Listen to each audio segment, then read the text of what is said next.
Bom dia a todos e a todas. Estamos aqui nesta ação, organizada pela Coordenadoria de Ação Social, sob a responsabilidade do diretor Edson e da especialista em desenvolvimento social, Ana Paula. Estamos também contando aqui com a presença da Patrícia Ferreira, assistente social, especialista no tema, no assunto.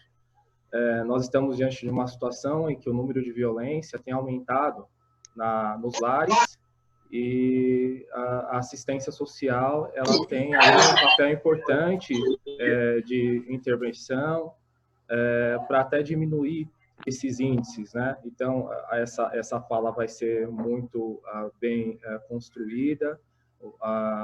Nós teremos uma orientação técnica com a doutora Patrícia Ferreira. Eu quero agradecer a todos, a Coordenadoria de Ação Social, por ter confiado na Escola de Desenvolvimento Social para organizar essa ação.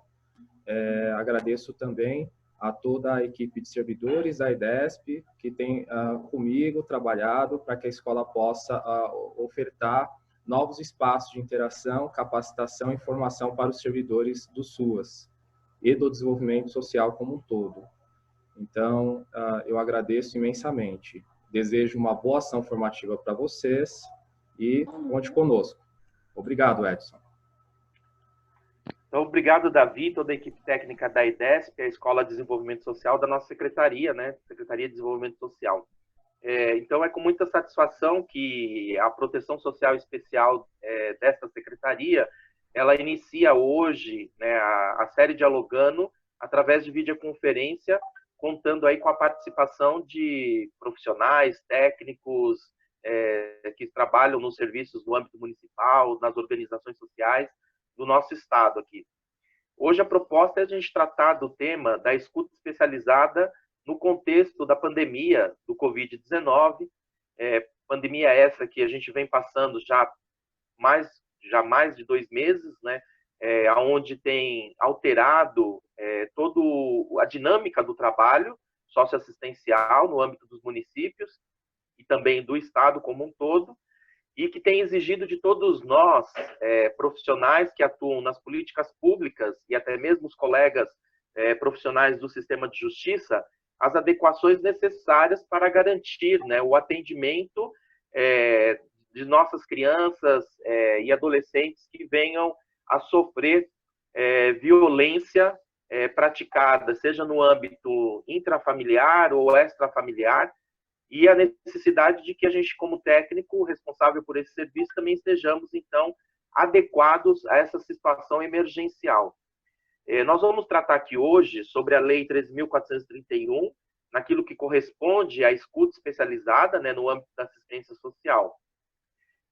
Sabemos que a assistência social tem uma trajetória longa nessa atenção, nesse serviço, de atender as pessoas e de modo prioritário crianças, com o decorrer, né, com o resultado da Constituição Federal de 88. E a cultura de violência que marca muito a nossa sociedade. Então, desta forma, a gente tem aqui a colaboração da Ana Paula, que é psicóloga, especialista em desenvolvimento social e técnica de referência para a proteção social especial, nesses temas que envolvem a violência, o serviço PAEF, enfim, todos os serviços que estão no conjunto da média complexidade. Então, vou passar a palavra para a Ana Paula, que vai fazer aqui uma fala inicial, e depois ouviremos a nossa convidada, que é a Patrícia. Então, Ana Paula, a palavra é com você. Obrigada, Edson. Bom dia a todos aí. Desculpa, eu brinquei logo no começo, mas eu achei que estava só a equipe, só nós aqui, mas aí todo mundo já me conhece aí. Eu agradeço aí a presença de todo mundo, né? Agradeço, né, a parceria aí com a IDESP, né, com a equipe da IDESP, e a parceria de sempre da Patrícia, né, que já vocês vão escutar o que ela tem a nos dizer aí, que desde 2018 ela está com a gente nesse debate da escuta especializada aí, nesse fluxo escuta especializada e depoimento especial, né? Como o Edson falou, eu faço parte aí da equipe, né, da proteção especial, estou aí na organização junto aí com todo mundo na organização desse evento. E esse ano, né, o Edson também já falou, que é o primeiro evento da série Dialogando, né? E como fazemos, assim, desde 2013, no mês de maio, a gente traz para a série Dialogando sempre algum recorte do atendimento a crianças vítimas de violência, né?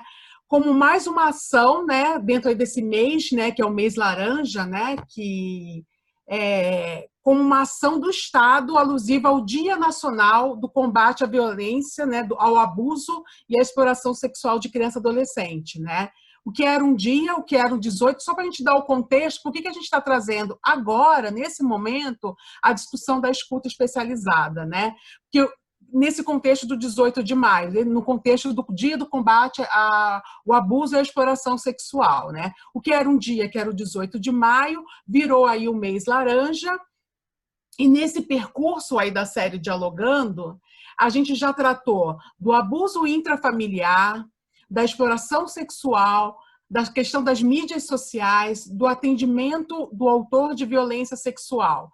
E esse ano a gente repete um tema, a gente já tratou na série Dialogando a questão da Lei 13.431, mas esse ano a gente repete porque a gente precisa fazer um balanço aí nesse processo de implantação da lei e a gente precisa fazer uma leitura agora nesse novo contexto aí, né, que é o contexto da pandemia, né? A Lei 13.431, no âmbito da assistência, tem sido conhecida como a Lei da Escuta Especializada, mas ela não trata só da escuta especializada, né? A gente, na verdade, não tem como falar, né, de enfrentamento, de combate à violência, violência sexual ou qualquer outro tipo de violência contra a criança e adolescente, hoje em dia, sem falar da Lei 13.431. Então, a gente precisa partir sempre desse ponto, desde que foi lançada em 2017 essa lei, né, que estabelece, essa lei ela estabelece, não sei se todos já tiveram contato com a lei, ela estabelece o sistema de garantia de direitos a crianças e adolescentes vítimas ou testemunhas de violência. Então, a gente está falando de um sistema de proteção, de atendimento que vai desde a tomada de conhecimento da situação, que é a revelação do fato, até o processo de responsabilização. Então, essa lei ela não é uma lei da assistência social. A assistência social ela tem um papel dentro dessa lei, né? Junto com outros atores aí do sistema de garantia de direito.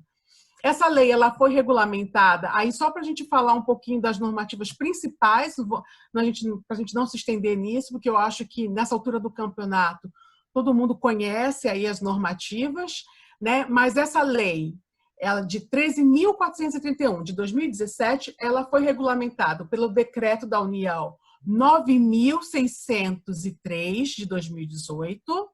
No âmbito do Estado de São Paulo, não sei se a gente está recebendo aí pessoas de outros estados, a Secretaria Estadual de Desenvolvimento Social também dispôs, no âmbito do SUAS, sobre as atribuições, fluxos e procedimentos na execução da escuta especializada, que prevista na Lei 13.431. É a portaria CIB São Paulo, número 19 de 2018. Então, portaria CIB 19 de 2018. Então, essa é uma normativa específica do Estado de São Paulo que trata especificamente da escuta especializada no SUAS. E mais recentemente, em 2019, aí, finalzinho de 2019, o Ministério da Cidadania lançou os parâmetros de atuação do Sistema Único de Assistência Social no sistema de garantia de direito. É muito sistema, né? Mas aí a gente vai conversando, as coisas vão ficando mais claras. Esse é um documento de orientação técnica, é o documento mais recente do governo federal. Todas essas normativas, se vocês tiverem interesse, a gente pode disponibilizar, deixar aí uma pastinha na pasta da secretaria, aí vocês podem se manifestar aí pelo chat, se tem interesse. No âmbito do SUAS, né, nenhuma dessas normativas, elas entram ou devem entrar em contradição com os princípios, diretrizes e atribuições da política de assistência social. Por isso é importante, além dessas normativas específicas da Lei 13.431, revisitar as normativas do SUAS, revisitar as normativas que dizem do atendimento de crianças vítimas de violência. Né? É esse o nosso papel. Essa lei, ela não entra para dizer, olha, vamos fazer uma coisa nova, vamos fazer uma coisa diferente. Não, essa lei, ela entra para dizer, olha, vamos organizar o sistema. Cada instituição tem o seu papel, tem o seu dever no atendimento a crianças vítimas de violência. Então, a assistência social, dentro do seu papel, dentro das suas diretrizes, qual vai ser o seu lugar dentro desse fluxo de atendimento? É isso que essa lei vem e nos diz. Agora, como cada um está compreendendo essa lei, é aí que está o desafio. O nosso objetivo hoje, né, como eu já falei, é fazer um balanço aí, porque desde a publicação da lei já foram 3 anos que os municípios, e aí a gente consegue falar um pouco melhor dos municípios de São Paulo, porque é o que a gente acompanha, né? Eles estão organizando os seus fluxos institucionais. Mas aí algumas questões ficam... Estou ficando com sede, esqueci de pegar água. Então, a gente tem aí 3 anos já da implantação da lei 13.431, e aí algumas questões que a gente tem que começar a considerar. Quais os principais desafios? Quais as dificuldades que estamos vivendo na implantação dessa lei? Né? Qual a responsabilidade de cada instituição dentro do sistema de garantia de direito? Né? Porque a gente pensa muito qual é o nosso papel dentro do sistema de assistência social, qual é o nosso papel no atendimento. Agora, qual o nosso papel dentro desse sistema maior, que envolve várias instituições, que envolve, né, um fluxo de informação. São essas questões que, nesse momento, a gente precisa começar a levantar, começar a responder, para a gente criar estratégias, repensar, reavaliar todo esse processo. Né? Essa lei cria 2 procedimentos que se propõem a organizar esse sistema de garantia de direito. Né? Como é de conhecimento de todos, a escuta especializada, que é feita, né, realizada pela rede de atendimento e proteção. Essa rede de atendimento, quem é essa rede de atendimento e proteção? Né? É a saúde, é a assistência social, é um serviço, depende da organização de cada município, é um serviço especializado que o município tenha organizado, é um serviço de direitos humanos, de repente o município tem aí uma secretaria de direitos humanos, né? É a escola, são todos esses atores, né, que trabalham no atendimento e proteção. São todos esses atores que vão realizar a escuta especializada. Então, a gente não está falando de uma única escuta, não estamos falando de vários tipos de escutas. Depois eu vou falar um pouquinho melhor sobre isso. O depoimento social, que é a oitiva. Eu acho que... Ana Paula, oi. Um instantinho, desculpe me interromper. Eu peço para todos desligarem os seus áudios, porque nós estamos com um público de 106 pessoas e às vezes é difícil identificar quem está com o áudio aberto.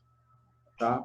Então, eu peço encarecidamente para que todos desliguem seus áudios. Essa ação está sendo gravada e depois será disponibilizada no canal YouTube da EDESP. Então, eu peço encarecidamente que todos desliguem os seus áudios. Tudo bem, pessoal? Posso contar com vocês? Ok? Muito obrigado, Ana Paula. Retoma a palavra. Me desculpe interromper a sua fala. Imagina, adorei, porque eu fui pegar água. Desculpa, gente. A minha boca seca muito.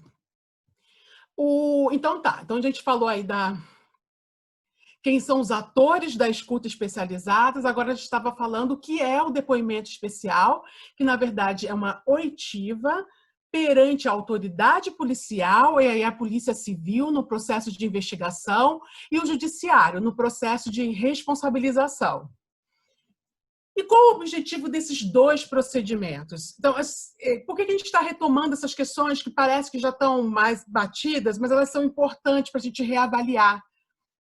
né? Porque é justamente esse o gargalo aí, quando as coisas se misturam, o limite da escuta especializada e o limite do depoimento especial, né? O objetivo desses dois procedimentos, né, é não revitimizar as crianças na acolhida institucional, que vai desde e aí que a gente começa a estabelecer os fluxos, que vai desde a revelação, atendimento, investigação e responsabilização. A revelação, e aí aqui a gente vai falar um pouco dos tipos de escutas que existem, né? Não é uma única escuta. A revelação é quando alguma instituição, e aí, quem são essas instituições? A família, o vizinho, a escola, a igreja, o serviço de convivência, o CREAS, o CRAS, a polícia ostensiva, que é a guarda municipal, ou a polícia militar de rua, que tem contato, que faz esse atendimento à população. Esses são todos os espaços possíveis de revelação, né? De tomar conhecimento do fato ou de levantar alguma suspeita, e ele tem o dever, o papel de fazer a denúncia, né? Isso, numa situação normal, com pandemia, sem pandemia, esse fluxo ele não muda, ele não deve mudar. É isso que é importante, né? Porque a gente pensa, nossa, e agora com a pandemia, como que a gente vai fazer o atendimento? É o mesmo atendimento. Esse fluxo ele não pode mudar. O que vai mudar um pouco acho que é o acesso a algumas coisas que depois a gente vai falar um pouquinho melhor. Então, esse espaço de revelação, ele vai fazer que tipo de escuta especializada? É uma escuta de acolhimento. Não é uma escuta, ele não vai fazer o atendimento dessa criança, ele não vai investigar, saber se aconteceu ou não aconteceu, quando aconteceu, ele vai ouvir essa criança, né? Ele vai identificar algum sinal, ele vai efetuar, não necessariamente questionar a criança sobre isso, mas identificando algum sinal, fazer a denúncia, procurar os atendimentos, os profissionais adequados para, de fato, verificar essa situação, né? Esse é um tipo de escuta. Então, a gente fala que existem vários tipos de escuta. Na revelação, uma escuta de acolhimento. Nesse lugar de revelação, ele vai encaminhar para duas, e a gente abre duas chavinhas, né? Se tivesse um gráfico aqui, ficaria um pouco mais claro, né? Essa instituição do espaço de revelação, ele vai encaminhar essa criança por meio do conselho tutelar, depende de como cada município está organizado, como cada município organiza seu fluxo, né? Ele vai encaminhar essa criança, ao mesmo tempo, para o atendimento, para a rede e para o processo de investigação e responsabilização, né? Quando encaminha para o atendimento, o que ocorre é uma escuta no contexto do SUAS, né, que aí é o nosso recorte aqui, é uma escuta especializada na perspectiva da escuta qualificada, que é o que está posto na nossa política, que é o acompanhamento dessa criança, que é o acompanhamento dessa família, é entender a dinâmica dessa família, fazer todo o atendimento possível, todos os encaminhamentos necessários para a superação dessa violência, né? Para tratar essa dinâmica, para tratar esses vínculos familiares. Esse é o tipo de escuta que cabe à assistência social. Ela vai atender, ela vai encaminhar, ela vai propiciar, possibilitar a superação da violência. Paralelo a isso, é obrigação de todos denunciar, é um crime. Violência contra a criança é um crime tipificado. Então, a Polícia Civil, junto com o judiciário, vai definir o seu fluxo, né? E aí o ideal é que isso seja definido numa comissão, como está previsto em lei, e aí de uma definição intersetorial, e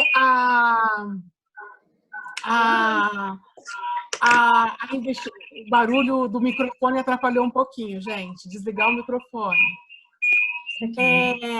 A investigação, né, vai usar como procedimento o depoimento especial. E aí, quem vai fazer esse depoimento especial, né?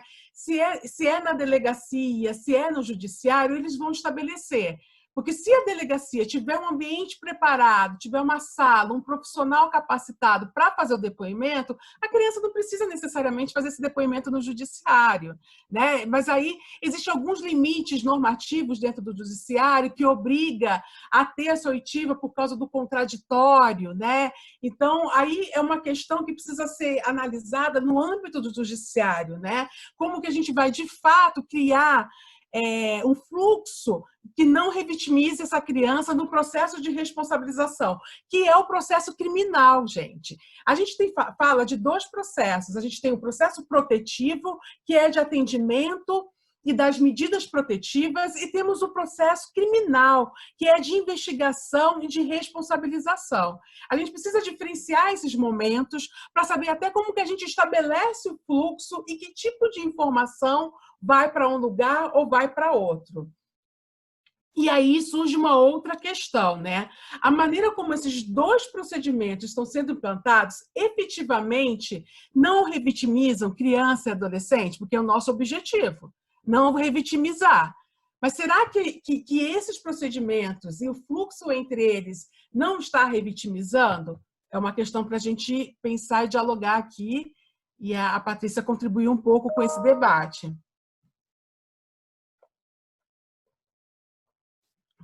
A Secretaria de Desenvolvimento Social, ela desde 2011 participa desse debate, junto com o Judiciário, Ministério Público, Defensoria, Segurança Pública, Saúde, Educação e outros atores aí, né, institucionais. Aí, com a publicação da lei e entendendo os desafios que estavam sendo enfrentados aí pelos municípios na implantação dessa lei, sobretudo nas relações institucionais, eu acho que esse é o grande desafio, né, que os municípios estão apontando para a gente. No final de 2018, a Proteção Especial, aqui, né, representada por mim, pelo Edson, solicitou à CIB a criação de uma Câmara Técnica, que a Patrícia também fez parte, né, dessa Câmara Técnica até o ano passado. Ela ainda faz parte, é super convidada, depende mais do querer dela e do poder, né? Com essa Câmara Técnica, ela tinha participação, de gestores e técnicos municipais, dos conselhos de Serviço Social e Psicologia, do CONDEC e do CONSERES, né? O objetivo dessa comissão foi criar um diálogo direto do Estado e municípios. E aí, no final de 2018, a gente publicou a portaria que eu falei ali no começo, que é uma portaria específica do Estado de São Paulo. Em 2019, por que eu estou retomando um pouco esse histórico? A gente fez um levantamento junto aos municípios, né, de São Paulo, especificamente dos serviços de assistência social. De como estava, esse levantamento visava ver como estava se dando a escuta especializada, o fluxo, como que quem já tinha comissão, quem não tinha comissão. Cerca de 80% dos municípios responderam esse levantamento, e aí esse levantamento nos deu algumas questões aqui para a gente pensar, já que a gente está fazendo esse balanço nesse contexto que a gente vive hoje, né? Poucos municípios criaram as comissões intersetoriais. Por isso que a gente está tratando aqui com muito carinho dessa questão da relação institucional, né? Então, o fluxo de atendimento, o sistema de garantia de direito de criança e adolescente estão sendo criados, estão sendo pactuados em quais lugares se essas comissões não foram constituídas, né? Se a gente tem um número muito baixo de comissões, né? Poucos municípios, naquele momento, tinham conseguido efetivar um fluxo institucional, com papéis e atribuições definidas, né, de maneira dialogada com outros atores. Alguns municípios indicaram dificuldade com relação, especificamente, né, e isso nos chamou muita atenção nesse levantamento, com as delegacias, com o Ministério Público e com o Judiciário. Né? Então, a gente consegue localizar aí onde está a maior dificuldade no estabelecimento aí desse fluxo. Alguns municípios apontaram aí, então surgiu um dado que esse fluxo institucional em algumas regiões, veio imposto pelo Ministério Público, pelo Judiciário em algumas poucas regiões pela delegacia também.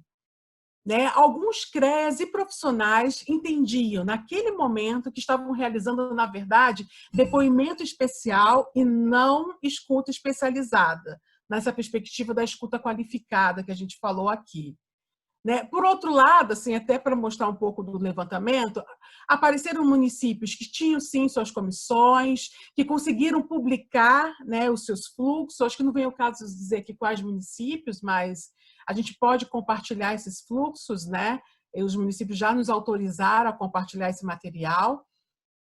Alguns municípios criaram fluxo com informação com o objetivo, de fato, de proteger as crianças de questionamentos repetitivos, né? Eles conseguiram criar esses mecanismos e evitar essa repetição, né? Que é o grande motivo de tudo isso, né? Da criação de todos esses procedimentos. E alguns municípios, para conseguir implantar a lei, né, para conseguir organizar o sistema de garantia de direito, ele contratou assessoria externa. Então, isso é um dado relevante para a gente. Para poder conseguir fazer isso, precisou de um ator externo para mediar essas relações, né? Esse é um dado interessante que aparece aí nesse levantamento. O fato é que temos muito que avançar ainda na implantação da lei. Ainda temos muito que avançar nas questões que estão postas aí, que a gente colocou. E esse levantamento ele contribui para identificar essas questões e para a gente criar estratégias para enfrentar essa situação. E o isolamento social, né, que a pandemia aí nos impõe, pode retroceder alguns avanços que a gente conseguiu em algumas regiões e pode fragilizar alguns fluxos que ainda não estão bem ajustados às atribuições institucionais de cada um nesse processo de atendimento, né, que eu falei, desde a revelação até a investigação. Eu não vou me aprofundar, porque eu quero... Oi? Mais 5 minutinhos, aí você conclui para a gente passar para a Patrícia. Isso, eu ia falar isso mesmo. Estou encerrando. Eu não quero me aprofundar muito, porque eu quero passar a palavra para a Patrícia, né? Mas temos, assim, só para apontar algumas questões que eu considero aqui, até para dialogar um pouco com a Patrícia e ver o que ela acha, né? Nesse cenário, né,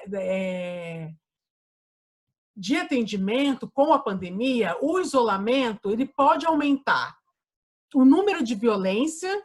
Isso é um dado que tem aparecido contra a criança e adolescente. Ele pode diminuir as denúncias, porque as crianças estão isoladas do radar protetivo das instituições. Só para dar um exemplo, elas não estão indo às escolas, e as escolas, a escola é uma instituição que mais identifica indícios e realiza denúncias. Só para dar um exemplo de um lugar que seria de proteção, que estaria aí no nosso radar institucional, e a criança está isolada disso. Isso já é um complicador para a organização do sistema de garantia, né?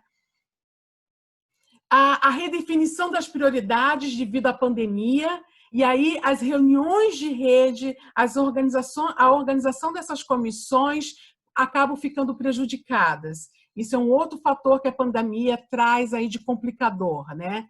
Com a instituição do regime de trabalho e o atendimento emergencial, a diferença entre escuta especializada e depoimento pode não ficar tão clara. Então, como a gente sabe que em todas as instituições muitos profissionais estão afastados, né? O atendimento está sendo priorizado, né? Por exemplo, boletim de ocorrência está sendo feito online, né? Então, só para dar um exemplo aí.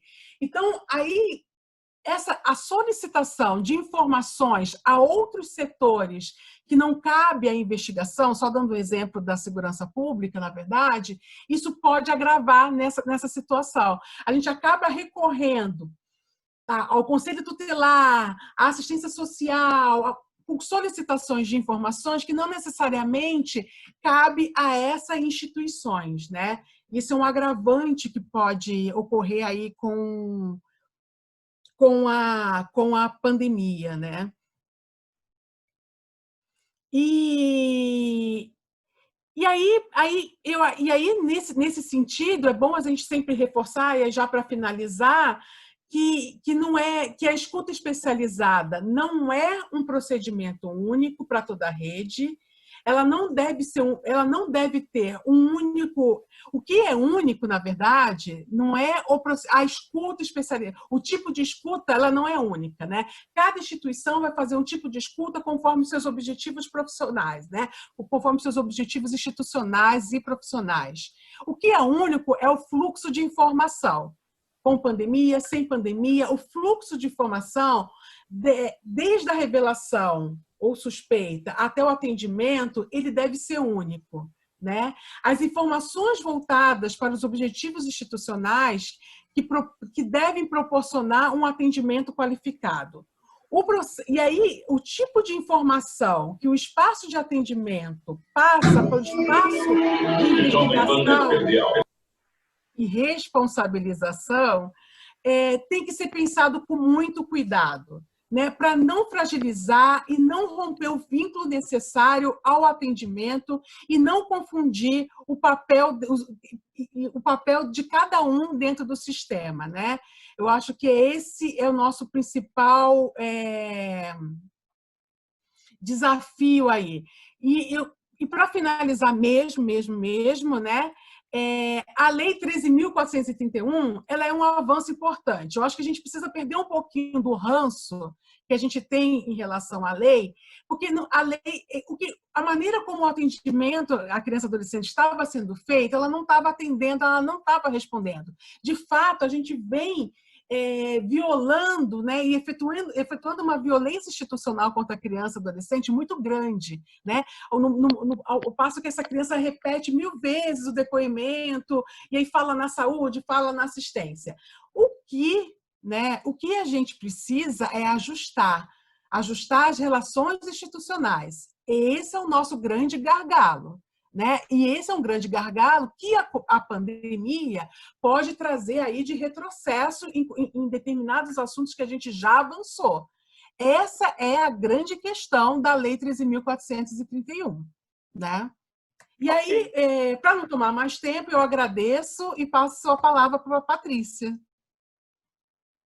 Antes, deixa eu fazer uma pequena apresentação. Né? A Patrícia é formada em serviço social pela FAPES aqui de São Caetano do Sul. Atualmente atua profissionalmente no município de Campinas, é especialista em gênero e sexualidade pela Universidade do Estado do Rio de Janeiro. Como a Ana Paula já disse, a Patrícia colaborou com um grupo, né, que foi instituído pela CIB para tratar das questões que envolvem o fluxo de atendimento, né, da criança e adolescente vítima de violência, considerando aí a Lei 13.431. A Patrícia também é uma militante histórica, participante efetiva do Fórum Estadual dos Trabalhadores do SUAS, né, o PET-SUAS, com quem tive o prazer de compartilhar algumas reuniões e aí conhecer, né, essa profissional extremamente comprometida, né, com a política de assistência social, com a garantia de direitos de forma plena, total e universal. Então, muito obrigado, Patrícia. Passamos aí a palavra para ouvi-la sobre esse momento, então, de pandemia, como estamos, né, com relação ao trabalho, né, aos fluxos de atendimento à criança e adolescente vítima de violência. Bom dia a todas, a todos. Eu que agradeço ao convite, a confiança mais uma vez, né, para dialogar sobre esse tema. Eu quero começar dizendo que eu preparei alguns pontos para a gente conseguir dialogar e meio que estruturei aí uma conversa partindo de alguns pontos que eu entendo que são relevantes, né, para a gente considerar toda a conversa que vem pela frente. E aí a gente pensar um pouco nesse processo de implantação da lei, mas muito mais no conteúdo dessa lei e no significado histórico dela.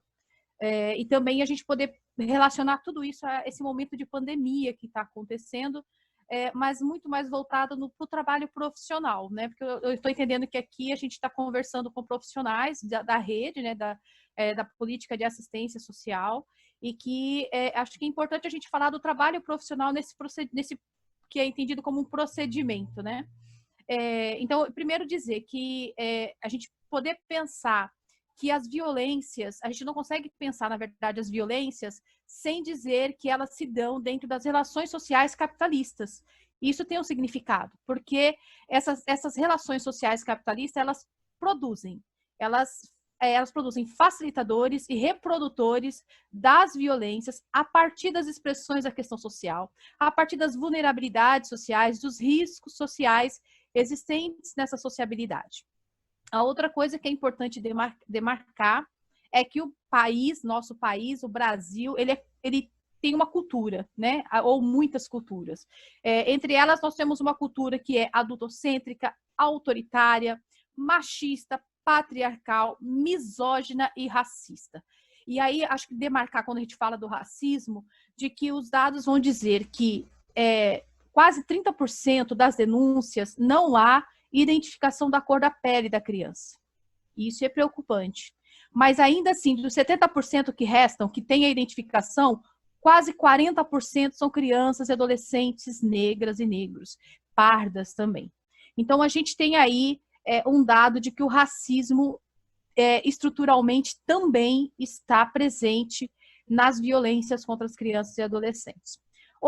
Acho que outro ponto importante de demarcar é que a gente está aí, né, com 20 anos do dia 18 de maio, mas dizer que não é uma data de comemoração, mas é uma data para a gente construir cada vez mais resistência e demarcar o posicionamento na defesa da proteção integral de crianças e adolescentes. Então, esses pontos são importantes para a gente entender a partir de que solo eu construo a fala, né? De que a gente tem aí uma análise crítica dessa realidade que é endurecida a partir das bases capitalistas. E aí poder dizer que da implantação da lei, primeiro eu preciso dizer que a lei ela vem de um processo, né, que a gente já acompanhava antes, quando ela era um projeto de lei.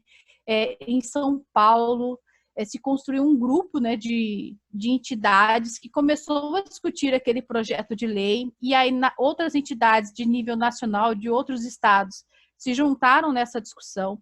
Nós já tecíamos críticas a respeito dessa lei, fizemos apontamentos sobre o seu conteúdo para a autora do projeto de lei à época, conseguimos pequenas alterações, mesmo assim, nada relevante e nada que, de fato, atendessem às críticas que nós construímos naquele período e mantemos essas críticas atualmente.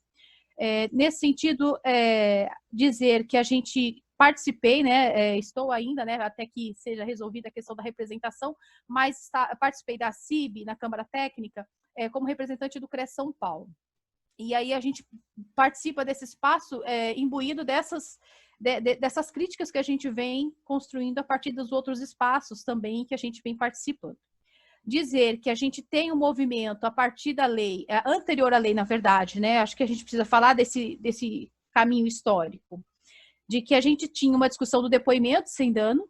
No estado de São Paulo, em especial, o Tribunal de Justiça construiu um protocolo de aplicação desse depoimento sem danos antes da existência da lei, e que a gente já descia crítica, a gente já fazia um movimento em relação a isso, e que quando a lei é instituída, o Tribunal de Justiça do Estado de São Paulo mantém o seu olhar sobre o que seria o depoimento especial a partir da Lei 13.431, mantendo o seu protocolo, que é de 2011, que está lá já superado, atrasado e com diversos problemas. Então, o procedimento que o Tribunal de Justiça impõe é o mesmo de 9 anos atrás, sem nenhuma consideração a respeito das mudanças de visão que a Lei 13.431 apresenta.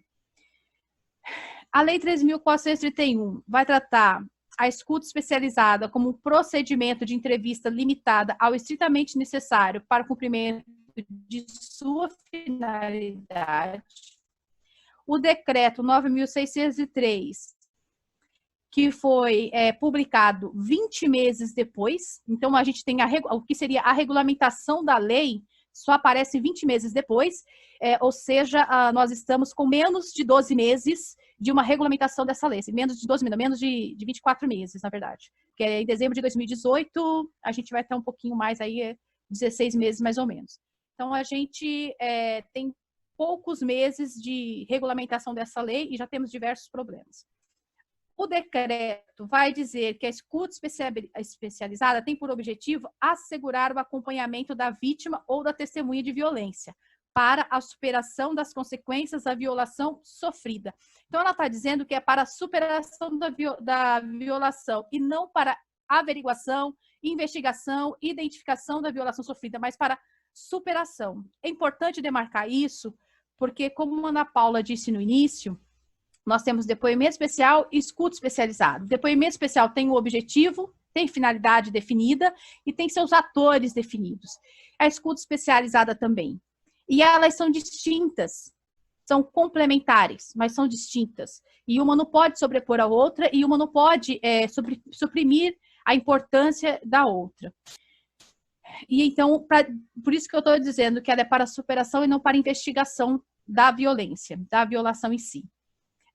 A lei, como eu já disse em outros espaços, ela apresenta diversos problemas.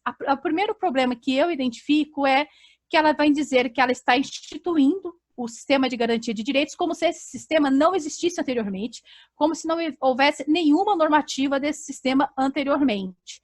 O que é um erro, porque existe, o próprio CONANDA tem resoluções a respeito, falando do sistema de garantia de direitos, e ele já existia, ele tinha um corpo definido, uma estrutura definida, e tinha inclusive a definição do papel dos seus atores.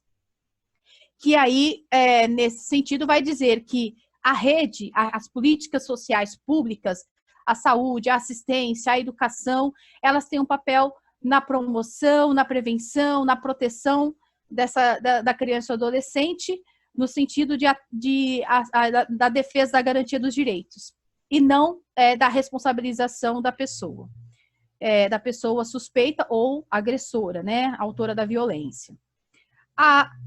O Cefes lançou uma nota a respeito da escuta especializada, e quem escreve é o Maurílio Castro de Matos. O Maurílio vai dizer o seguinte nessa nota, que ela tem um problema central. Qual é o problema central dela?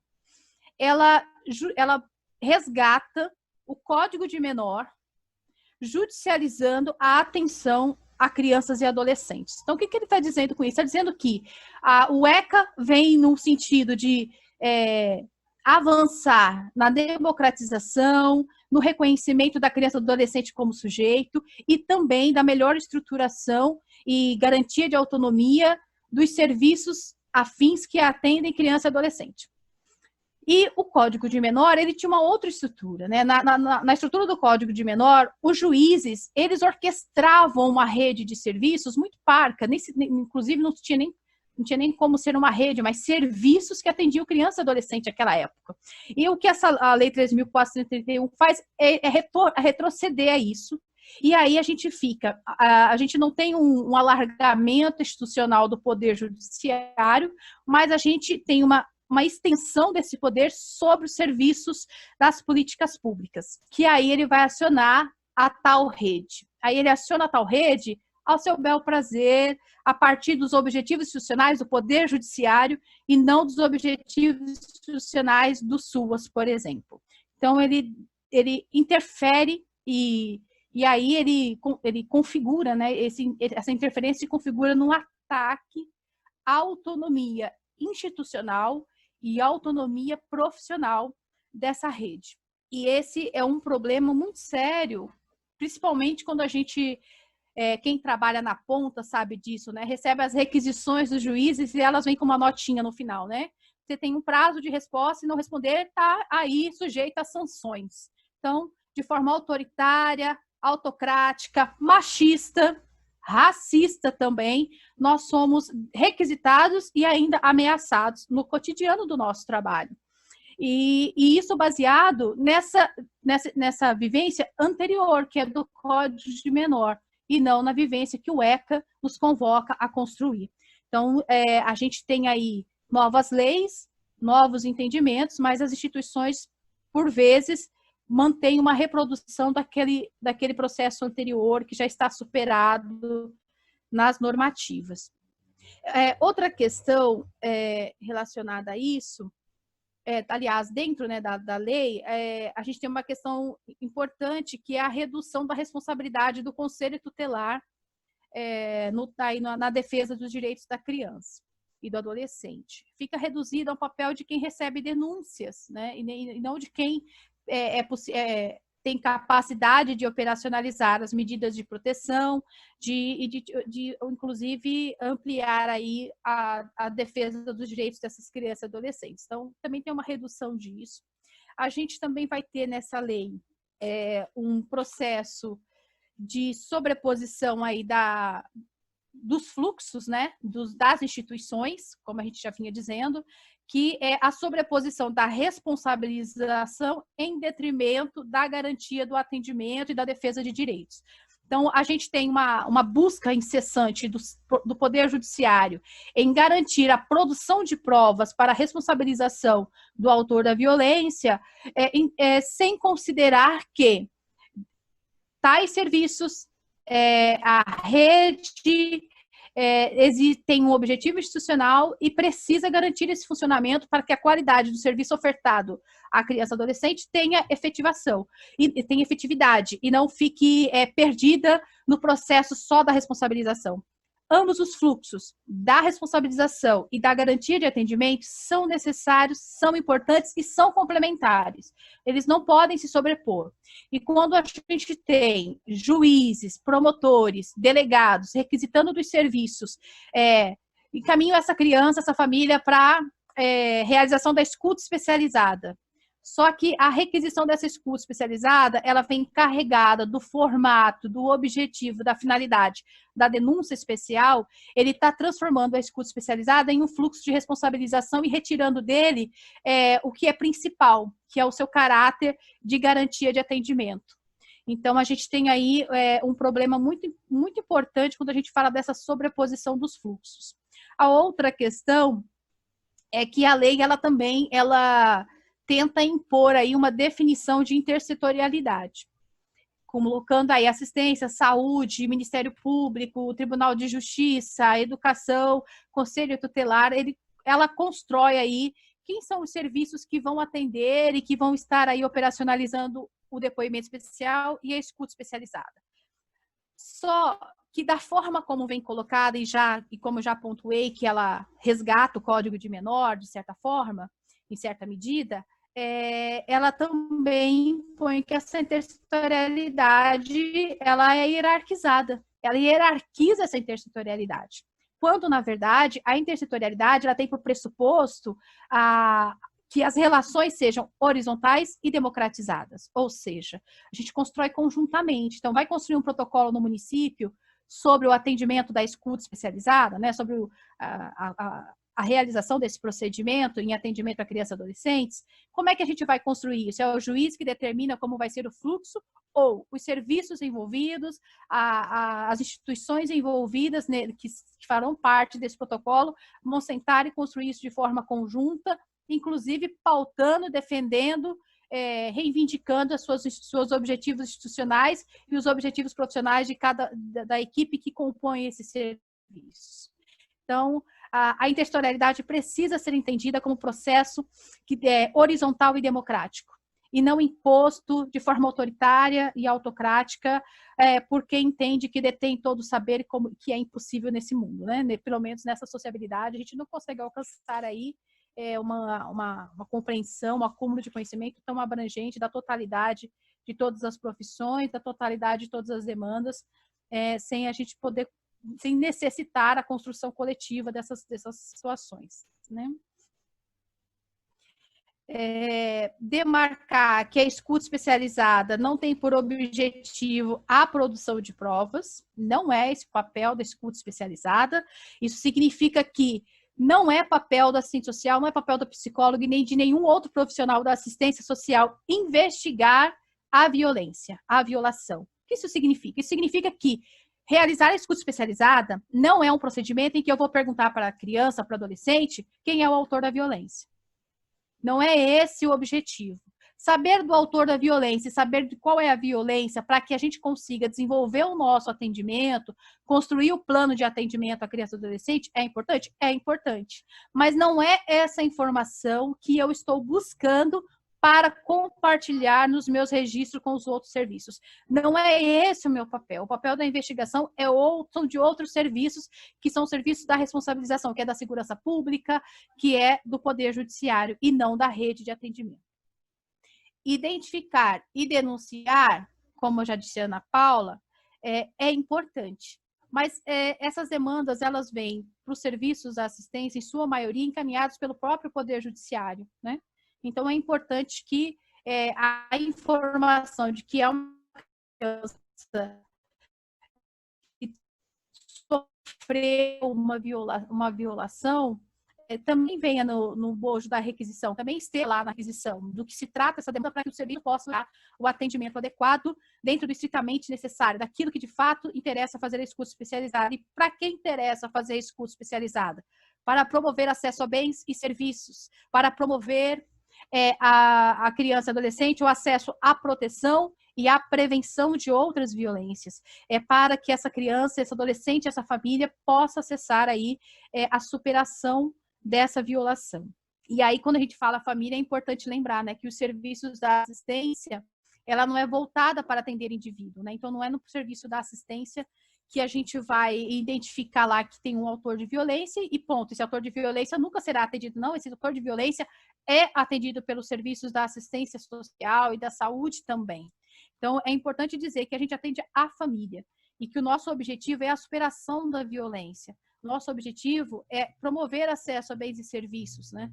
E aí, nessa promoção de acesso a bens e serviços, é importante que a articulação intersetorial seja horizontal, seja democrática e que tenha ali um plano programado desse atendimento para que se de fato consiga alcançar a superação da violência. Nesse sentido, dizer que o sistema de justiça ele precisa conhecer, reconhecer, respeitar os objetivos institucionais dos outros serviços envolvidos nessa intersetorialidade para que ele consiga realizar as providências sem comprometer o fluxo da rede. Ele tem providências para atender o seu objetivo institucional? Ótimo, legal, isso é verdade, ele precisa fazer isso. Mas ele precisa fazer isso sem comprometer o fluxo da rede.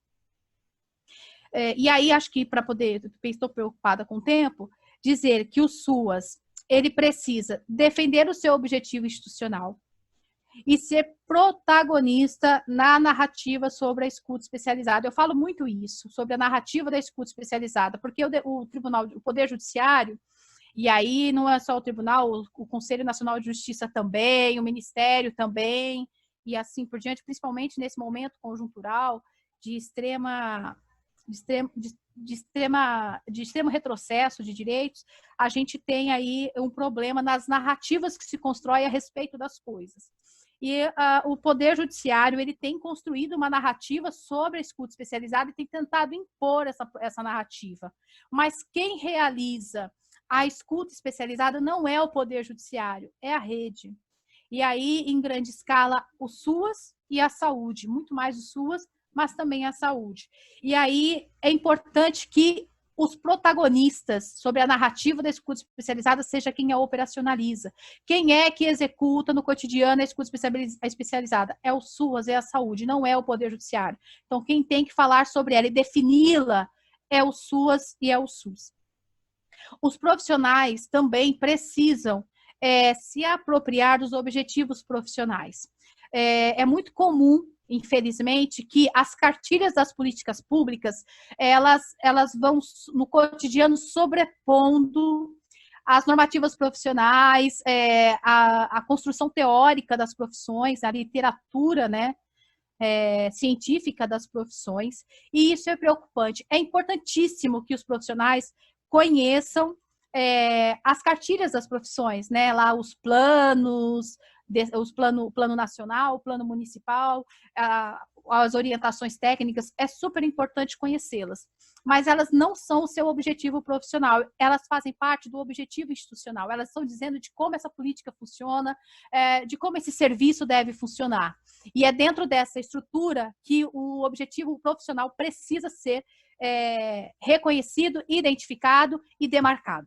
Então, é importantíssimo que os profissionais se apropriem dos seus objetivos profissionais. No caso dos assistentes sociais, que é a profissão que eu exerço, eu indico a leitura, releitura e faça mesmo um estudo sobre a Lei 8662. Eu sugiro também que o Código de Ética seja bastante explorado nos capítulos em que trata das relações com usuários, das relações com outros profissionais, das relações com as instituições e também da sua relação com o seu conselho profissional. Sugiro a leitura e releitura disso, demarcando, identificando no seu cotidiano como isso se materializa. E também indico aí a busca, né, tanto para a psicologia quanto para o serviço social, sobre a manifestação dos seus conselhos a respeito da escuta especializada e depoimento especial. Ambos, o conjunto Cefes-Cres e o sistema CFP e CRP produziram posicionamentos, manifestações a respeito, e elas são importantes para que o cotidiano profissional seja, de fato, direcionado para aquilo que a sua profissão defende. Bom, partindo disso, aí pensando no tempo e tentando avançar, pensar nesse contexto de pandemia. No contexto de pandemia, nós vamos ter diversas situações. Eu vou começar dizendo disso que a Ana Paula fala no finalzinho, sobre como o isolamento social tem contribuído para o aumento da violência, não só contra crianças e adolescentes, né, mas as diversas violências domésticas, elas têm aumentado neste período. E eu continuo pensando e acreditando que é importantíssimo uma educação social para a formulação de uma nova cultura, para a formulação de novas relações sociais. Não dá mais para fazer de conta que o machismo, o racismo não estão no nosso caminho. Não dá para fazer de conta que as crianças e adolescentes estão aprendendo desde sempre, desde o ventre, sobre como ser machista, sobre como ser racista, porque essa é a estrutura que essa sociedade oferece. E a educação social precisa ser efetivada. E aí, ter a educação sobre as relações sociais de gênero, relações sociais das raças e etnias, a gente precisa discutir isso, sobre o racismo, sobre o machismo, desde a educação básica. É mais do que importante, porque se momentos como esse de isolamento aumentam a violência, porque há menos possibilidade de identificação da violência por terceiros, por outros que não estão dentro daquelas paredes do núcleo familiar, significa que os núcleos familiares também precisam ser alterados. Eles precisam ser alterados na sua educação e na sua cultura. E a gente só vai conseguir fazer isso quando a educação ela tiver efetividade no sentido de ofertar a essa sociedade outras informações para além daquelas que o senso comum e culturalmente foram reproduzidas entre as gerações. Aí eu preciso dizer que dentro disso, a gente também tem outras demandas quando se trata do processo de pandemia e isolamento. A gente tem enfrentado diversos problemas em relação às condições de trabalho dos profissionais da rede, dos serviços, né, e atividades essenciais neste período.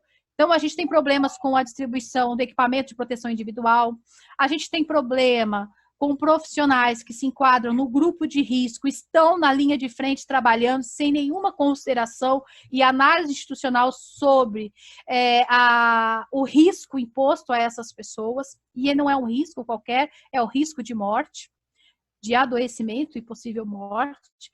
A gente tem um problema de não alteração das rotinas de trabalho desse serviço, de funcionamento desses serviços, isso é muito sério num contexto de pandemia.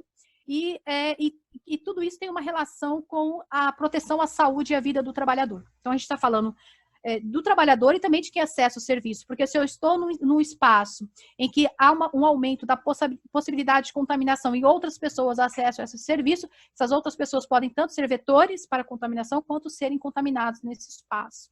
Então, a gente está dizendo das condições de relações de trabalho que vão significar o nível de qualidade do serviço ofertado à população.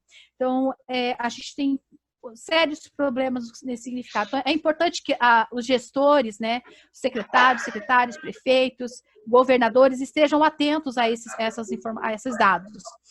É inegociável que o equipamento de proteção individual esteja devidamente garantido, distribuído em quantidade e qualidade necessária.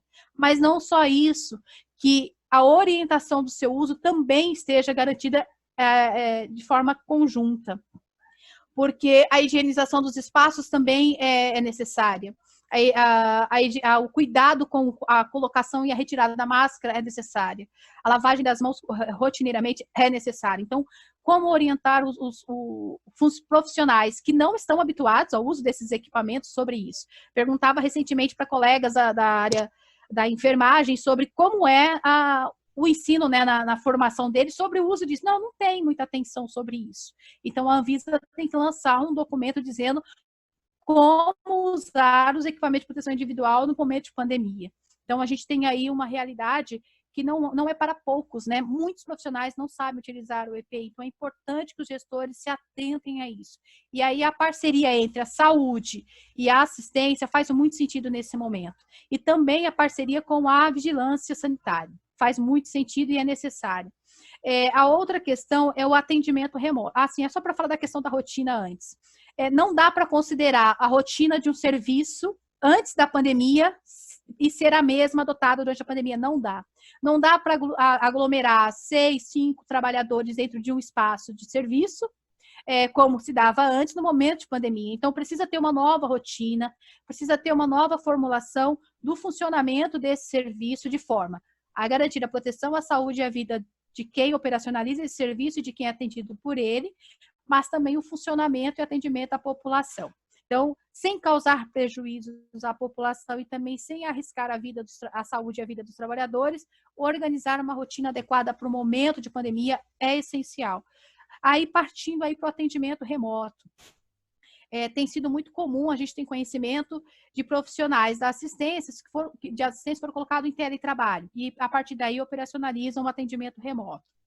O atendimento remoto ele é possível nesse estado de pandemia, né? O conjunto Cefes-Cres se pronunciou a respeito disso, o CFP-CRP já tinha, inclusive, uma resolução a respeito, e a gente entende que há possibilidades e há limites. Entre esses limites, há uma questão muito séria, que é a formulação, a realização de estudo social. Então, não dá para fazer estudo social à distância. Não dá também para entender que um sistema informatizado vai dar conta de fazer o estudo social. O sistema informatizado, ele vai, no máximo, organizar as informações. O estudo social, ele necessita de uma análise profissional para a sua estruturação e formulação. Então, não é possível fazer estudo social a partir dos meios remotos. Por quê? Primeiro, porque a realidade dos usuários que nós atendemos, na sua maioria, de não possuir condições, recursos tecnológicos para receber esse atendimento. O segundo é a condição de sigilo profissional e sigilo institucional, que é necessário garantir tanto da pessoa que está em teletrabalho realizando atendimento remoto, em que espaço ela está, com que pessoas ela está, tanto quanto da pessoa atendida, em que espaço ela está, com quem ela está e quais são as condições de ter esse atendimento de fato efetivo. E também, obviamente, da análise de elementos que um atendimento remoto não vai dar conta de ofertar ao profissional que precisa estruturar o estudo social. Então, nós temos aí limites, e esses limites estão relacionados à qualidade do serviço ofertado à população. Seja ela criança, adolescente, seja ela mulher, seja pessoa com deficiência, seja idosos, a qualidade da oferta, do serviço ofertado à população, ela precisa estar sempre no horizonte de tudo que se constrói, de tudo que se pensa. Bom, aí para finalizar, dizer que a gente tem nesse processo todo a atuação dos conselhos e de outras entidades. A portaria CIB-19 era um marco importante da atuação da Secretaria de Desenvolvimento Social aí, da Câmara Técnica, da CIB, a respeito do tema escuta especializada, e ela tem sido levada para outros estados. A gente tem ofertado isso para outros colegas. A gente também entende que essa portaria ela é um início, que a gente ainda precisa avançar, né, Ana Paula? A gente realizou a pesquisa para poder construir um protocolo aí de nível estadual que consiga orientar os municípios sobre qual é o tipo de protocolo que a gente precisa para poder efetivar a escuta especializada de forma adequada. Lembrar que a gente atende o agressor, a gente atende o agressor, a gente atende o agressor, a gente atende a família, a gente atende a criança e adolescente, mas não somente ela, mas a gente atende a família, e dentro dessa família, como é o caso dos índices, né, a maioria dos agressores está dentro dessa família, é membro dessa família. Então, a gente também atende o agressor. E a gente também tem um problema que é a realidade dos municípios são distintas, principalmente pelo seu porte, se ele é pequeno, né, etc. Então, tem município que nem tem o CREAS, por exemplo. E a lei não se preocupa com isso, e também o Poder Judiciário não tem se preocupado com isso e tem aproveitado, inclusive, disso para desvirtuar, para tentar impor a sua visão e a sua narrativa sobre a escuta especializada. E, por fim, dizer que criança e adolescente não é máquina de produção de provas.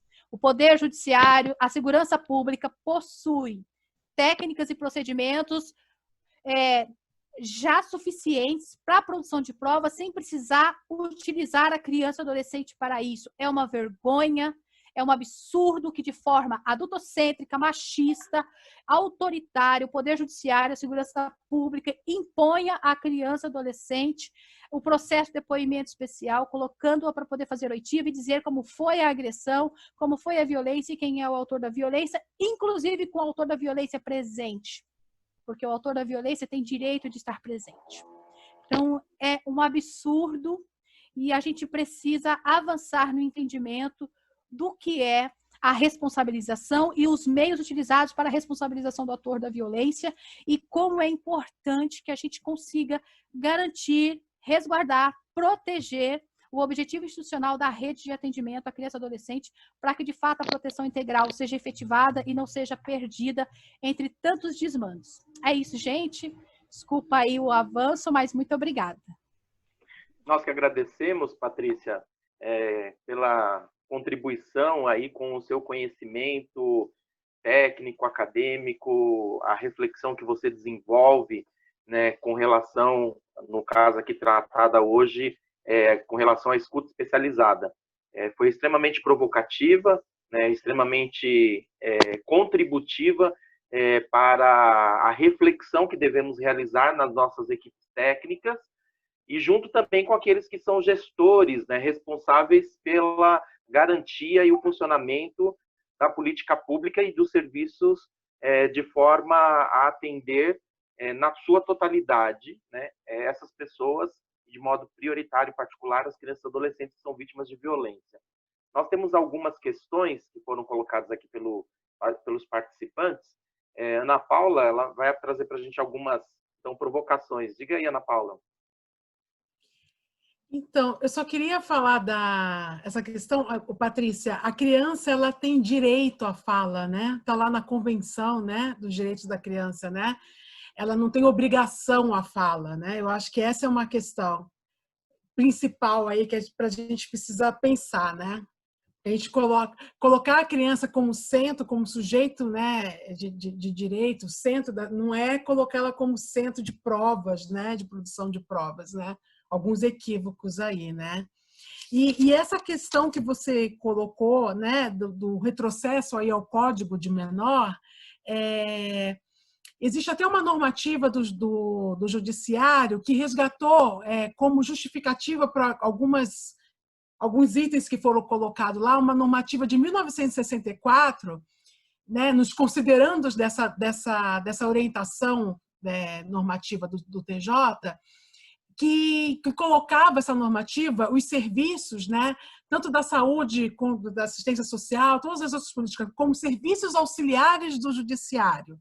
Então, são essas questões institucionais aí que estão por trás dessa normativa, né? Na hora que vai se efetivar aí, né? Nós não somos serviços auxiliares judiciário, de segurança pública, nós somos políticas públicas, nós temos nosso sistema, né?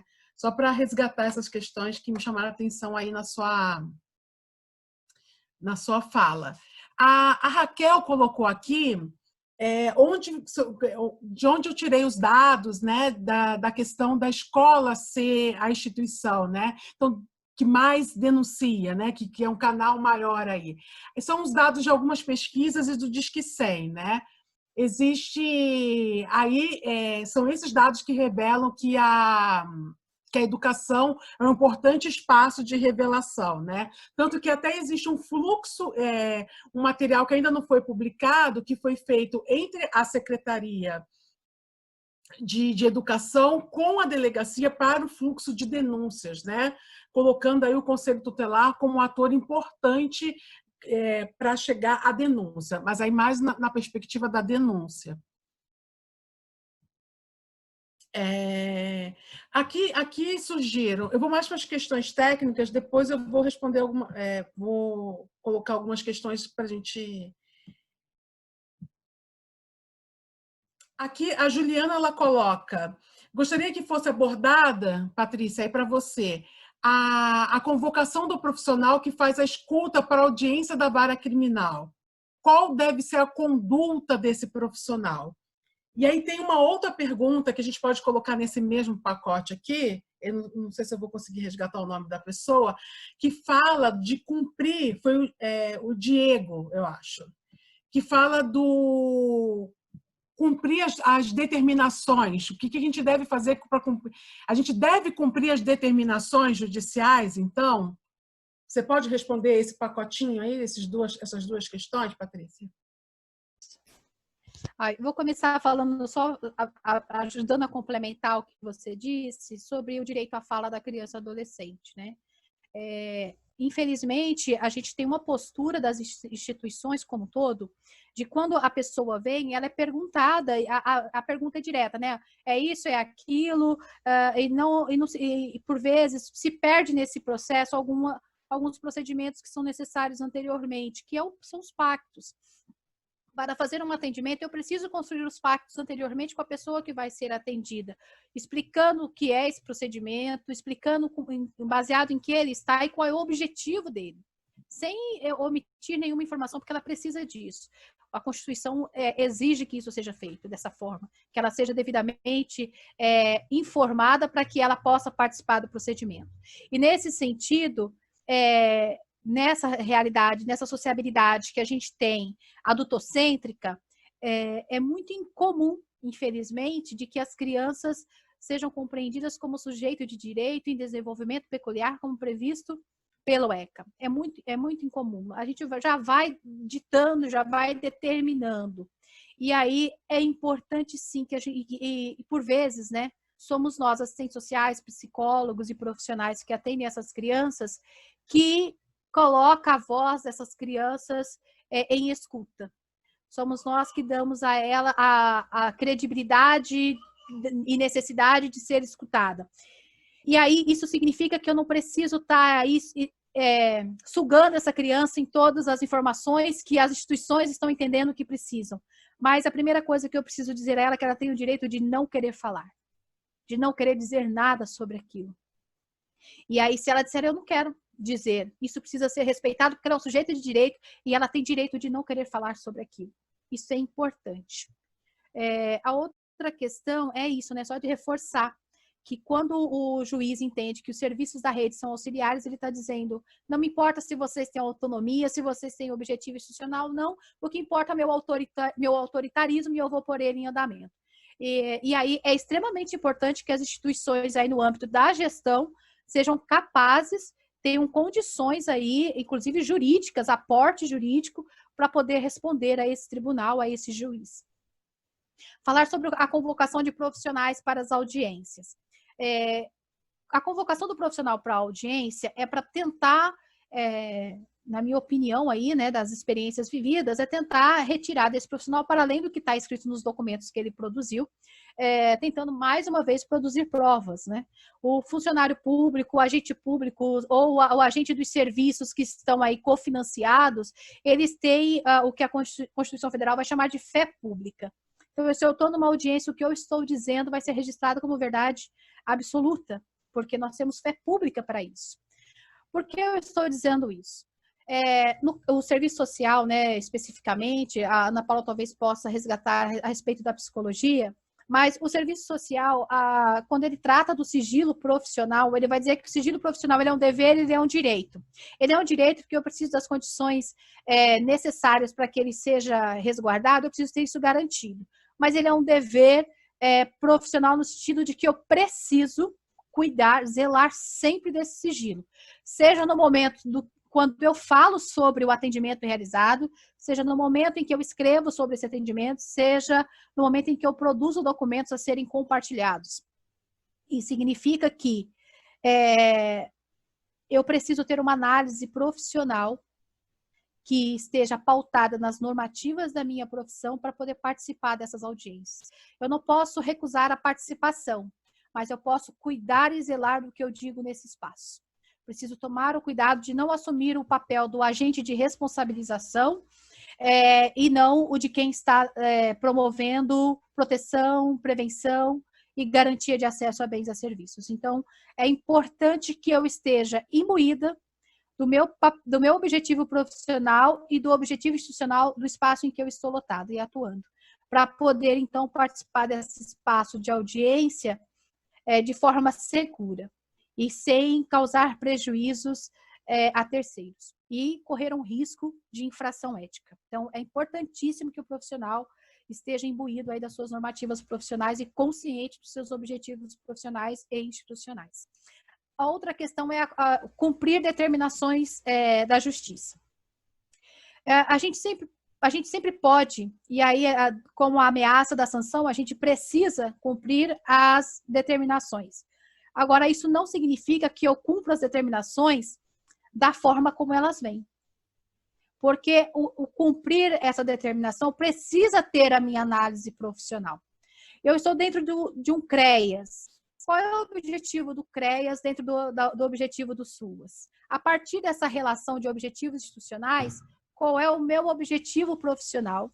E dentro das determinações que o juiz, o promotor encaminha para esse serviço, o que de fato é papel desse serviço e desse profissional produzir em cumprimento a essa determinação e responder a essa determinação.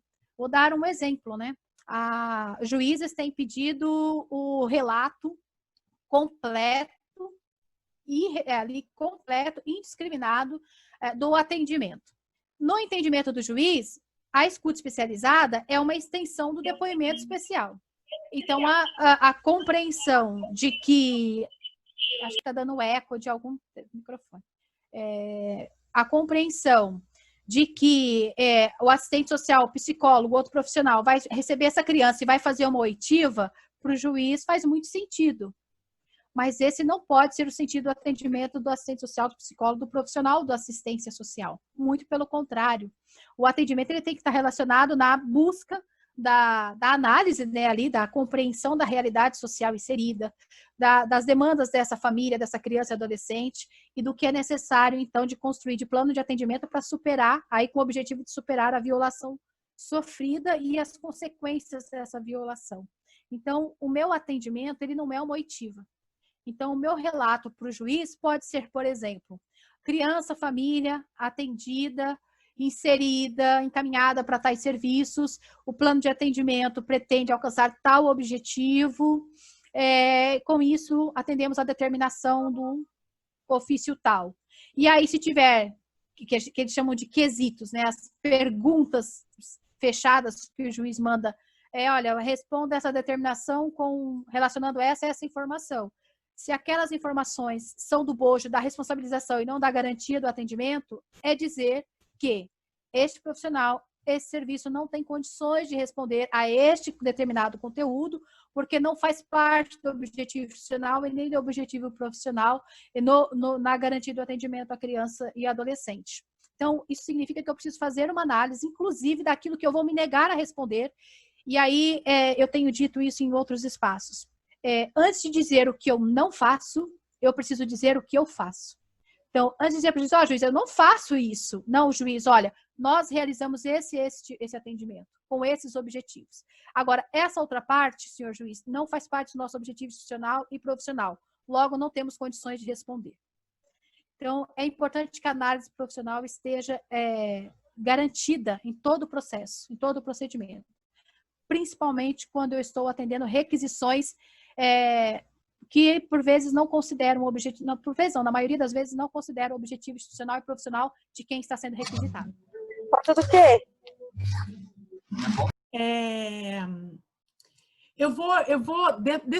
As pessoas estão perguntando como que vai ter acesso a esses arquivos que eu falei que eu poderia compartilhar. Eu vou ver como que a gente faz, mas de qualquer maneira, ou a gente vai criar uma pasta e a gente compartilha o link com vocês, ou quando for enviar o certificado, compartilha esses arquivos, tá bom?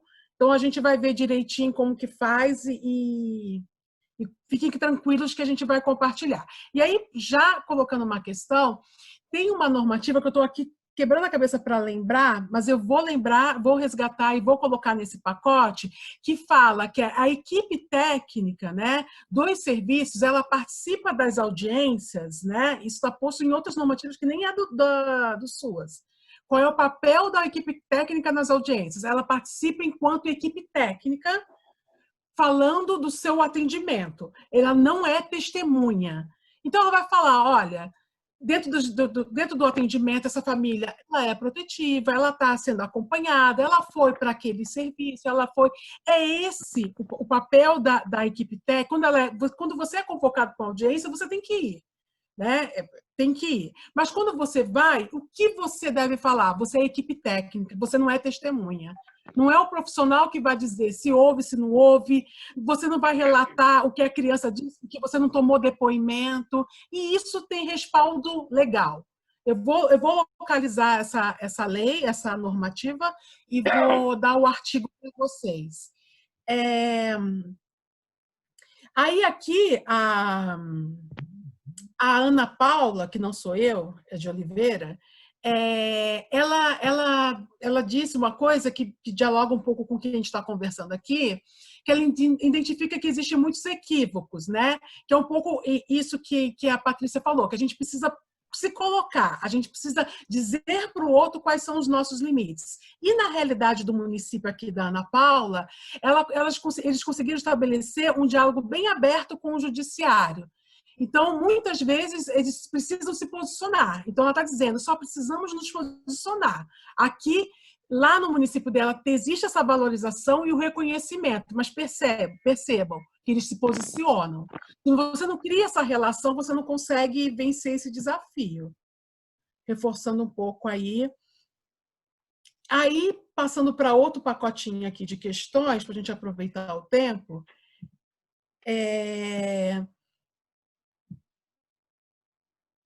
essa já foi respondida.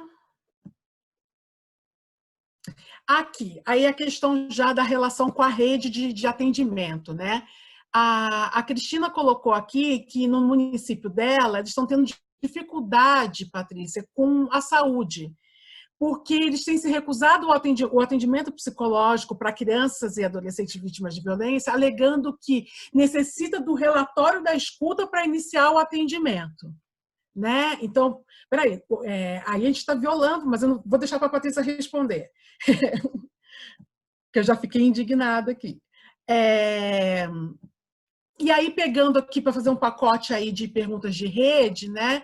A Débora pediu para falar um pouco para falar um pouco mais sobre a constituição da rede, né?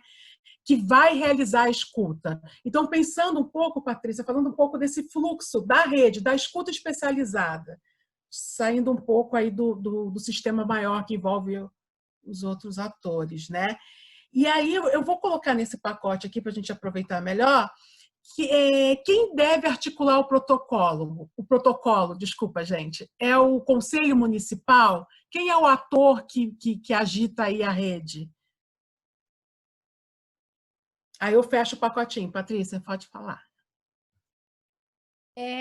Eu vou dizer que a Ana Paula Oliveira, né, ela tem total razão de que o posicionamento ele é necessário. Por isso que eu falo da importância do SUAS ter o protagonismo da narrativa sobre a escuta especializada. É importantíssimo que esse posicionamento, essa narrativa seja demarcado o tempo todo. E aí, quando o município, né, consegue vencer a relação de hierarquização imposta pelo Poder Judiciário e consegue dialogar de outra forma, significa que a gente está avançando, inclusive, no reconhecimento do significado dos SUAS nesse município, no sentido de como o Poder Judiciário se relaciona com as políticas públicas. Então, isso é necessário, né? Infelizmente, né, a gente tem que ficar defendendo o óbvio todos os dias, mas nessa realidade, nessa sociabilidade, isso é necessário. Dizer que eu fico muito preocupada, né, quando uma política impõe para outra que só vai disponibilizar determinado atendimento à população se tiver tal documento. Para mim, isso é nada mais, nada menos que a burocratização, aí no sentido de impossibilitar, limitar, inclusive, o acesso, né? A gente sabe que, assim como a assistência, a saúde, infelizmente, sofre um processo de precarização profunda, principalmente nessa política privatista que a gente vivencia há anos no país, mas que neste momento está agudizada, né? Está gravemente agudizada. Mas não dá para dizer que eu preciso de um determinado relatório para disponibilizar o atendimento. Eu tenho desenvolvido no meu trabalho, né? Inclusive, eu tenho avançado na compreensão, porque, por vezes, a gente faz um documento de encaminhamento, de tentar se articular por meio de um relatório, e os municípios têm cada vez mais construído fluxos que são morosos, são burocráticos, mas que eles entendem que são necessários. Por exemplo, um relatório de um CRAS, de um CRES, passa por várias instâncias até chegar no seu destino final. Por vezes, nem chega no seu destino final. E eu tenho aprendido que a discussão, a realização de reunião presencial entre os serviços, ela, na verdade, tem mais potência e mais condição de construir ali um atendimento articulado, organizado, inclusive de forma complementar, né, e com objetivos ali alinhados. Então, eu não preciso de um relatório, né? Eu preciso de uma relação entre serviços articulados, bem construídos, que o atendimento a essa criança e adolescente, no sentido da proteção integral, esteja de fato caracterizada, configurada como uma tentativa de ser integral. Então, os serviços precisam estar articulados de forma complementar. E os atendimentos orquestrados aí, de forma a alcançar um objetivo comum, que é a superação da violação e de suas consequências. Então, não dá para depender de relatório da escuta especializada. E como bem disse a Ana já no início, cada política pública vai realizar a escuta especializada a partir daquilo que é necessário para si, enquanto serviço, enquanto política pública. Então, é estritamente necessário. E a escuta especializada não significa ficar informando, falando, relatando a violência sofrida. Não é esse significado, é outro, né? E o encaminhamento por si pode dar conta de dizer, a construção da reunião conjunta a respeito, um documento dizendo do encaminhamento, deve ser o suficiente, porque senão eu estou dizendo para a criança e adolescente, olha, proteção integral está prevista na lei, mas você espera um pouquinho porque eu preciso de um documento, e para mim isso não é outra coisa senão irresponsabilidade institucional e profissional, e isso muito me preocupa, né? E aí, partindo disso, para quem articula o protocolo, eu acho que a gente não tem um ator específico, dizer, olha, tem que ser o SUAS, tem que ser o SUS, não entendo, tem que ser o Tribunal de Justiça, a gente não precisa definir quem é, mas dentro da realidade dos municípios, qual é a capacidade, qual é a disponibilidade que esse município, que estrutura esse município tem, para que tenha aí alguém que puxe essa ponta. Mas, na minha opinião, também é importante que os gestores, então os secretários das pastas, e aí se articulando com o Poder Judiciário, com as outras, reunindo essas políticas públicas, dê o start disso. Isso não significa distanciar e afastar os profissionais que estão lá na ponta, efetivando a escuta especializada, desse processo de construção do protocolo. Mas é importante que os secretários eles sejam responsáveis por este processo, porque o município é quem precisa articular o protocolo, é o município. Então, o prefeito, ele é, então, o principal articulador disso.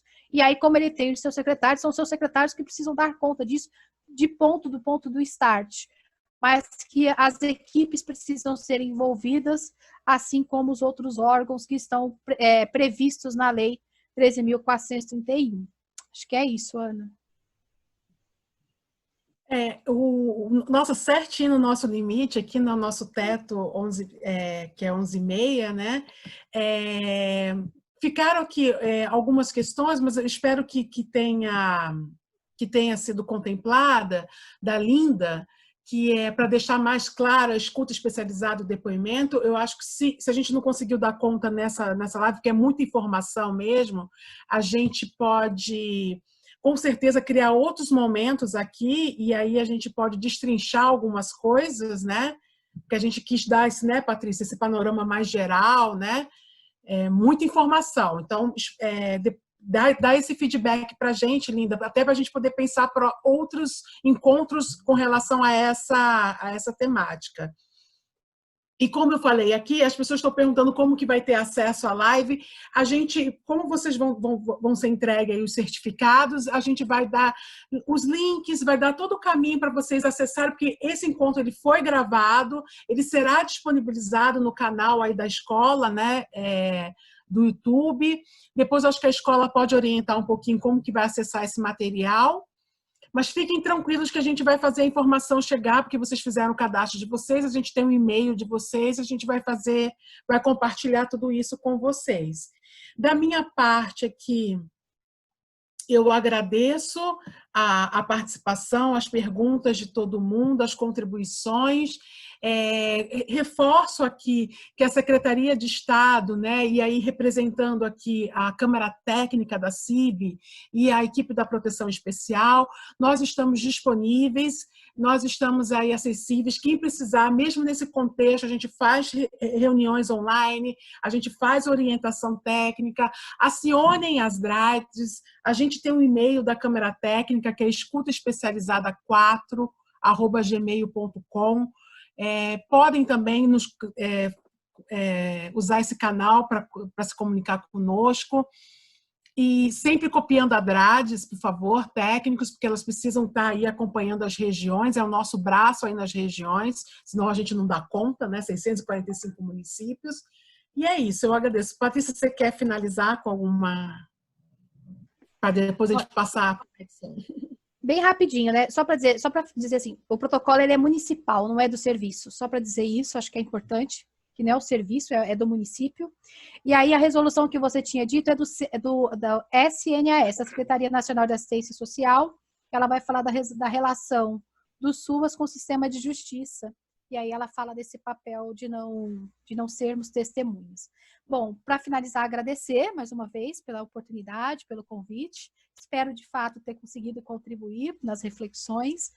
Fico sempre à disposição, obviamente, né? E que a gente se encontre aí no pós-pandemia e que a gente vá resistindo nesse processo também. Muito obrigada. Então, obrigado, Patrícia, obrigado, Ana Paula, obrigado todos os nossos participantes aqui desta videoconferência. A gente continua trabalhando de forma remota, mas muito empenhado. Inclusive, aproveito a oportunidade para informar que nós temos recebido, por meio das nossas diretorias regionais, a informação que muitos serviços estão tendo dificuldades de acionar o sistema de justiça nesse momento, onde eles também estão realizando atendimento de forma remota, né, com plantão, por telefone. E muitas vezes os telefones que estão sendo disponibilizados não estão funcionando, os contatos estão difíceis. Então, verificada essa situação, a nossa secretaria está propondo uma reunião com o Ministério Público, a Defensoria Pública e a Coordenadoria da Infância e Juventude, para que possamos ter um empenho conjunto de que a nossa rede no território tenha o respaldo e o acesso aos profissionais do sistema de justiça naquilo que compete a essas instituições e a esses profissionais. Então, nós agradecemos e vamos depois dar um retorno dessa discussão que vamos fazer brevemente.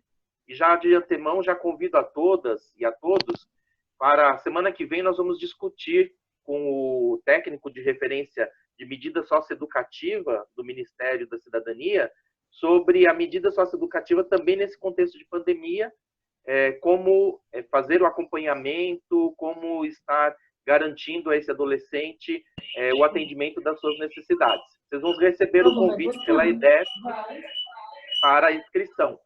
E passo a palavra aqui para finalizar precisar do diretor da escola, né, da IDESP, e agradeço a todos. Obrigado.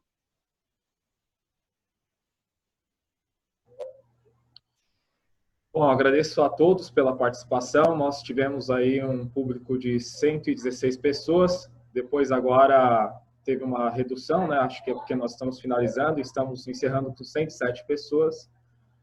Houve alguns problemas de acesso, né? Tanto por questão de dificuldade com a tecnologia, como da informação que fora disponibilizada na mensagem.